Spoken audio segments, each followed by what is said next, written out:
இதெல்லாமே நிஜமா நடந்த சம்பவம் தானா இல்ல ஏதோ நீங்களே கதை சொல்ற இல்ல இல்ல நேருக்கு நேர் வந்து ஒப்படைங்க அவரை கேளுங்க ஏதாச்சும் ஒண்ணு மிஸ்டேக்கா இருந்தா சொல்லுங்க மேடம் ஒரு நிமிஷம் அங்க எல்லாம் ப்ரூஃப் அங்க இருக்கு எடுத்துட்டு வரேன் ப்ரூஃப்ல நீங்க பாருங்க எஃப்ஐஆர் கம்ப்ளைண்ட் இல்ல வேண்டாம் வேண்டாம் நான் அதான் எனக்கு ஆச்சரியமா இருக்குது யோசிச்சு பாருங்க இல்லன்னா நாங்க ஏன் சரி அதுக்கப்புறம் இந்த குழந்தை அந்த புவனா வந்து எல்லாத்தையும் கொடுத்துட்டு போயிட்டாங்க கொடுத்துட்டு போகல இவர் வந்து இவன் காலையில ஃபோன் ஆயிட்டாரு ஃபோன் பண்ணிட்டாரு பூனாட்டு ஃபோனை கொடு பூனாட்டு ஃபோன் அங்கே போகணுண்டா 1 கிலோமீட்டர்னு நைட்டியோட எழுந்துச்சு ஓடுறேன் வேக வேகமாக 5:30 மணிக்கு சரி என்னமோ அர்ஜென்ட்டுன்னு பூனா வந்து என்னை கூட்டிகிட்டு போய் பூனா என்னை எல்லாம் ரூமுக்குள்ளே வச்சு அடைச்சி வச்சிருக்காங்க வான்னு அப்புறம் என் பையனுக்கு ஃபோன் அடிச்சு எல்லாருமே இருந்தாங்க வண்டி எடுங்கடா போகலாம் அவன் எதுவும் மாட்டிக்கிட்டான் போல நம்ம கூட்டிகிட்டு போயிடலாம்டா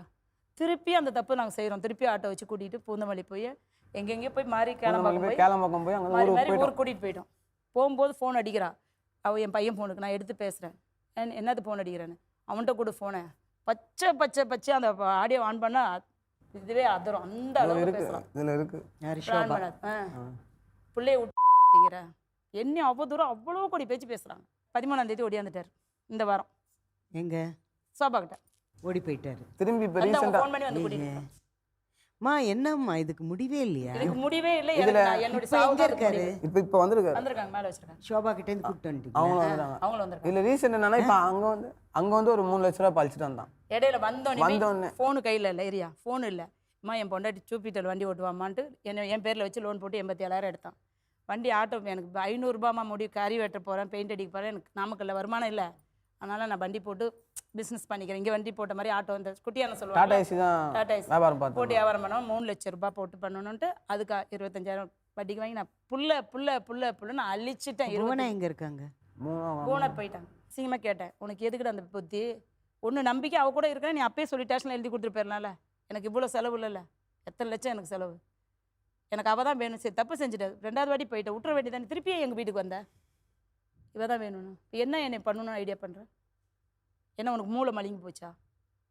இதை படிக்க வைக்க ரொம்ப படாத பாடுபட்டேன் வேல்டெக்கில் இன்ஜினியர் படித்தார் அப்போ எந்த அளவுக்கு நான் 3 வீடு சின்ன சின்ன வீடாக எடுத்திருந்தேன் எல்லா வீடும் 3 லட்சம் இவனுக்காகவே எல்லாத்தையும் விட்டுட்டேன் இந்த பிரச்சனைக்காக ஒரு வீடு விட்டேன் இவனை படிக்கிறதுக்கு ஒரு வீடு விட்டாங்க நான் என்ன பண்ணட்டும் நான் இவனை கொஞ்சம் சேட்டை பண்ணுவேன் குறும்பு பசங்களோட சேர்ந்து இவனை கேர் பண்ணிக்கவே மாட்டேன் ஐயோ அது பொக்கிசம் ரொம்ப பாதுகாத்தேன் இப்போ இந்த அளவுக்கு கொண்டு வந்து நிப்பாட்டிடுச்சு இதுக்கு முடிவே எனக்கு தெரியல. உங்கள் பிள்ளைங்க வந்தாருன்னா என்ன கேட்பீங்க? உனக்கே அந்த புத்தி திருப்பி என்னை ஏன் நஷ்டப்படுத்துறது இதான் கேட்பேன் ஏன்னா அவன் நம்பி நான் எனக்கு விட தெரியலன்னு வச்சுக்கோங்க எங்களுக்கு நீங்கள் என்ன கேட்பீங்க ஒரு தாயா? என்ன கேட்பீங்க?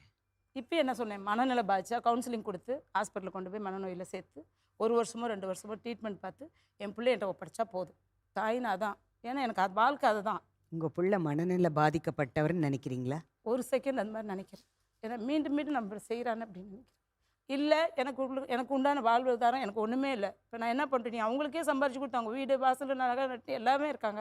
நாங்கள் ஏன் இப்படி தரமட்டமாக இருக்கணும் எனக்கு உண்டான நஷ்டம் கொடுத்துரும். உன்னை ஆரம்பத்துலேருந்து படிக்க வச்சது இன்ன வரைக்கும் 25 லட்சம் ஆயிருக்கும் நான் எல்லாம் வச்சுருக்கேன் டாக்குமெண்ட்லாம். இத்தனைக்கு வெளிநாட்டுக்கு போயிட்டு வந்துடுறான்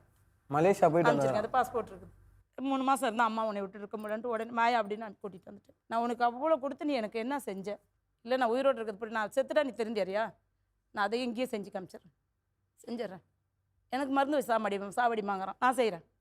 நீங்கள் பர்மிஷன் கொடுத்தா நானும் அது செஞ்சிடறேன். வேணாம் நீ அவளுக்கு வேணாம் எனக்கு வேணாம் ஏன் நான் இன்னும் ஒரு 10 வருஷம் இருப்பேன் செத்துருவேன் நாளைக்கு உனக்கு லைஃப் இல்லையே இது நிரந்தரமான பொண்டாடி கிடையாது குழந்தை கிடையாது நல்லது கிடையாது எதுவும் கிடையாது உன் லைஃப் எப்படி போகும்? சரி